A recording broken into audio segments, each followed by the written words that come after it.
इतना निर्दयी सरकार तो सर आज तक हम लोग नहीं देखे थे सर। होमगार्ड वेलफेयर एसोसिएशन के द्वारा पिछले 8 मार्च से लगातार धरना में होमगार्ड के साथी जो महिला पुरुष के साथ यहाँ बैठे हुए हैं और दुर्भाग्य की बात है कि 22-23 दिन के बाद तक झारखंड सरकार के द्वारा कोई भी उच्च पदाधिकारी इन लोगों से वार्ता की पहल नहीं की। लोकतंत्र में धरना प्रदर्शन अपनी बात को कहने का, सरकार के ऊपर दबाव बनाने का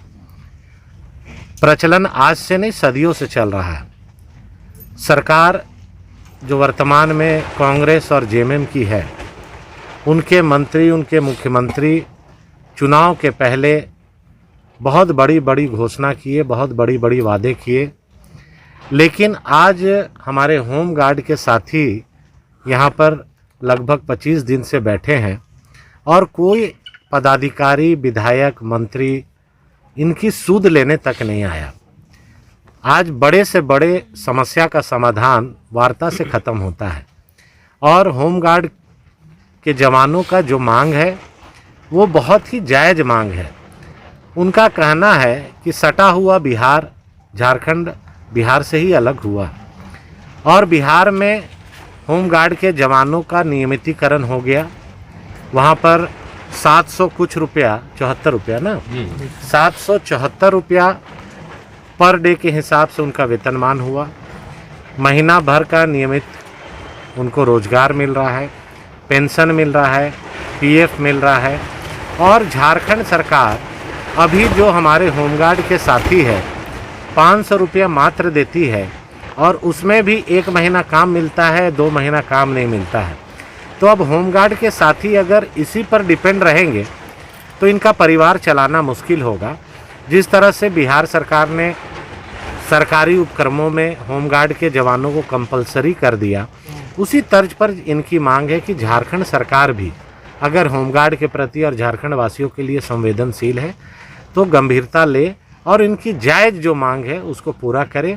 और आज हमारे विधानसभा में होमगार्ड के साथी सभी बहुत कड़ी धूप में होली पर्व में छोड़ के बाल बच्चे परिवार को धरना पे है, तो आज मैं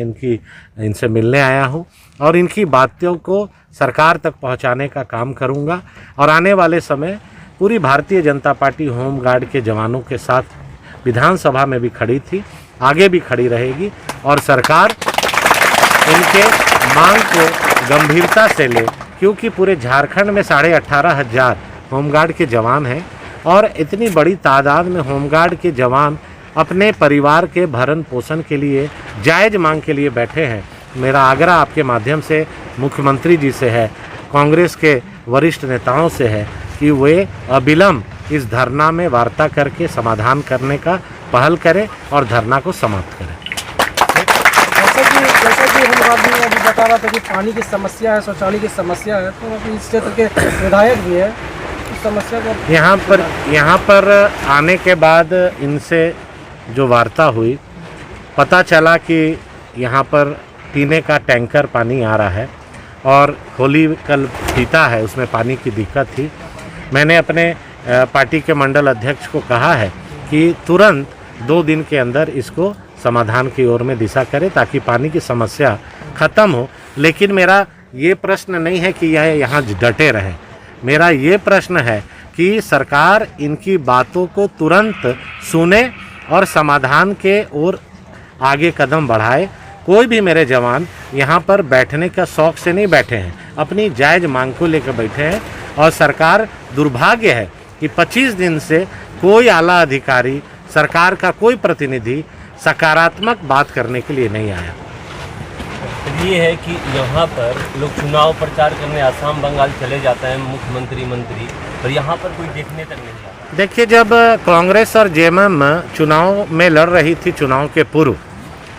तो बहुत बड़े बड़े वादे किए, चाहे आंगनबाड़ी सेविका की बात हो, चाहे पारा टीचर की बात हो,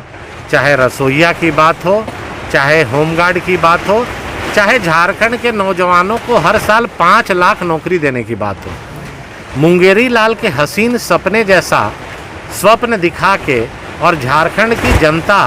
और झारखंड के नौजवान और झारखंड के कर्मचारी और झारखंड के जवान अपने आप को ठगा हुआ महसूस कर रहे हैं। आने वाले समय भारतीय जनता पार्टी इनकी बातों को लेकर मुखरता से आगे बढ़ेगी और इसकी मांग का समर्थन करेगी।